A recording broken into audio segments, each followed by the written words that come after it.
Telangana assembly budget సమావేశాలకు ready అయింది. ఈసారి వేసవి ఎండలకు మించి అసెంబ్లీ సమావేశాలు హాట్ గా జరగనున్నాయి.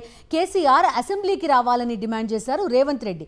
సభలోనే తేల్చుకుంటాను అని కేసీఆర్ కూడా స్పష్టం చేశారు. బడ్జెట్ సమావేశాల్లో పలు కీలక బిల్లుల్ని ప్రవేశపెట్టబోతోంది ప్రభుత్వం. దాడి ప్రతిదాడులకు అధికార విపక్షాలు సిద్ధమవుతున్నాయి. బుధవారం నుంచి తెలంగాణ అసెంబ్లీ బడ్జెట్ సమావేశాలు ప్రారంభం కాబోతున్నాయి.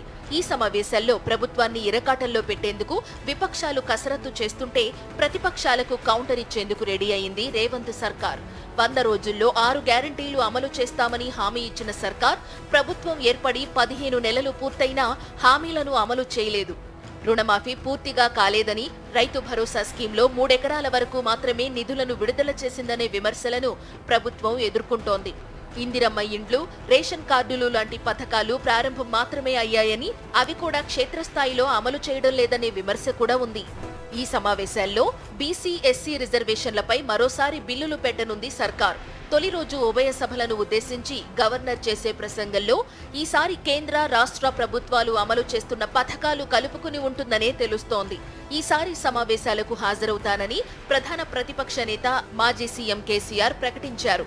మరి గవర్నర్ ప్రసంగం బడ్జెట్ రోజు మాత్రమే వస్తారా, లేదంటే అన్ని రోజులు హాజరవుతారా అనే దానిపై స్పష్టత లేదు. అయితే సభలో కేసీఆర్ కు తగ్గ నేత లేరని, సభకు రావాల్సిన అవసరం కేసీఆర్ కు లేదని కేటీఆర్ అభిప్రాయపడ్డారు. దీన్ని బట్టి చూస్తే గవర్నర్ ప్రసంగం బడ్జెట్ రోజు మాత్రమే కేసీఆర్ వచ్చే అవకాశం కనిపిస్తోందంటున్నారు. శాసనసభలో ఎక్కడా ఎలాంటి పొరపాట్లు, ఇబ్బందులు తలెత్తకుండా ఏర్పాట్లు చేయాలని శాసనసభ వ్యవహారాల మంత్రి శ్రీధర్ బాబు అధికారులను ఆదేశించారు. సభ జరిగేటప్పుడు సభ్యులు, అధికారులందరూ అందుబాటులో ఉండాలని అన్నారు. గత సమావేశాల్లో కొంతమంది సభ్యులు, అధికారులు అందుబాటులో లేని విషయాన్ని శ్రీధర్ బాబు గుర్తు చేశారు. సభ్యులు అడిగిన ప్రశ్నలకు సమాధానాలు ఆన్ టైం అందడం లేదనే విషయాన్ని సభ్యులు గుర్తు చేస్తుండటంతో వెంటనే సమాధానం వచ్చేలా శాఖల వారీగా నోడల్ అధికారులను నియమిస్తామని మంత్రి శ్రీధర్ బాబు చెప్పారు. ప్రతిపక్ష నేత కేసీఆర్ సభకు వస్తే పవర్ కమిషన్ రిపోర్ట్ సభలో పెట్టే యోచనలో సర్కారుందని తెలుస్తోంది. మొత్తానికి ఈసారి బడ్జెట్ సమావేశాలు వాడివేడిగా జరిగే అవకాశం కనిపిస్తోంది. సర్కార్ను ఇబ్బంది పెట్టేలా విపక్షాలు అస్త్రశస్త్రాలతో రెడీ అంటుంటే కౌంటర్లతో మేము రెడీ అంటోంది కాంగ్రెస్ సర్కార్.